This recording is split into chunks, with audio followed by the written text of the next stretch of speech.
हा कचरा फक्त एका घराचा आणि फक्त एकाच दिवसाचा आहे. कल्पना करा, जर प्रत्येक घरातून इतकाच कचरा निघाला तर?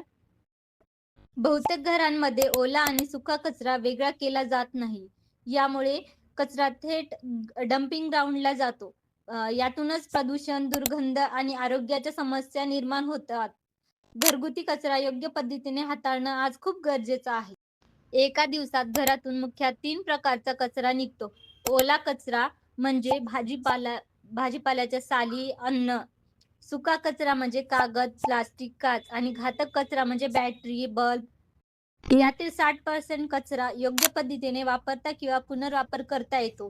फक्त कचरा वेगळा करण्याची सवय लागली पाहिजे. घरात 2 डबे ठेवा.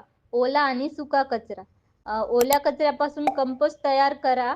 प्लास्टिकचा वापर कमी करा. पुन्हा वापरता येणाऱ्या वस्तू वापरा. ही सवय रोज फक्त 2 मिनिटे घेते. चला तर मग आजपासून सुरुवात करूया. आपल्या घरापासून बदल घडवूया. स्वच्छ घर, स्वच्छ पर्यावरण.